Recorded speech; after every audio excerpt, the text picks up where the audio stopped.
Kuldeep going after the Sri Lankan batsman, Rahul going after the bowler. India won the ODI series with a game to spare at Eden Gardens.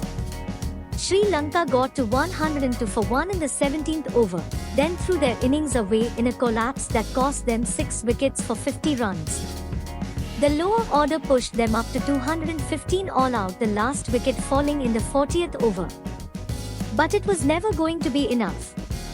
And though Sri Lanka's bowlers made India's batters work, reducing them to 86 for 4 at one stage, India's run rate was too healthy and their batting resources too rich. Hardik Pandya and KL Rahul put on a 75-run stand for the 5th wicket, breaking the back of the chase. Then Rahul pushed on to 64 not out of 103 balls. It had been India's bowlers, though, who defined this match. Kuldeep Yadav triggered Sri Lanka's collapse by taking Kushal Mendes' wicket, before picking up Charit Aslanka and Dasun Shanaka to finish with 3 for 51 from his 10 overs. Mohammad Siraj, who had been excellent with the new ball, took 3 for 30, picking up a couple of late wickets. Umran Malik snuffed out a promising lower-order innings as well. The only Sri Lanka batter who made a half-century was debutant Nuvanidhu Fernando, who was batting out of position as an opener. He usually bats in the middle order in domestic cricket. The great indictment on Sri Lanka's batters in this game, perhaps, is that all but 3 of the 11 got to double figures, suggesting the Eden Gardens pitch was decent enough. But a major collapse occurred nonetheless. The innings nosedive was forged more of Sri Lanka's incompetence in this format than India's particular excellence. Mendes had batted nicely for his runnable 34, but got hit on the back leg by a Kuldeep googly at the end of the 17th over, having misread the modest turn. Dhananjaya De Silva let an Axar Patel arm ball slide between bat and pad. Aslanka sent a leading edge back to Kuldeep. The bowler, Shanaka, got too far inside the line and let Kuldeep spin one into his pads and then leg stump.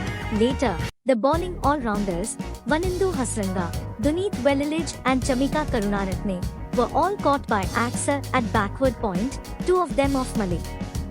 The lowest third of the innings had at least added some value before departing, however. Hasranga made 21 of 17, Karunaratne 17 of 25, and Welilage played perhaps the most responsible innings of the 3, despite being the most junior, producing 32 of 34. It was thanks to them that Sri Lanka breached 200. Through Nuvanidhu's 50, though, Sri Lanka had at least one positive. He was cautious against the new ball, leaving often, and defending plenty, though he rarely seemed anxious even when he faced 10 scoreless deliveries to start, then had got to only 6 of the first 20. He was strong behind square, finding most of his runs, and 4 of his 6 boundaries there. India's chase was not particularly clinical, and there were times at which Sri Lanka had a chance to pull off an unlikely defense of a modest score. Shubman Gill raced to 21 of 11 balls, hitting 5 fours, 4 of those through cover or extra cover. But then he pulled Kumara straight to short mid-wicket and was out. Rohit Sharma had been dismissed before that, nicking off to Chamika Karunaratne.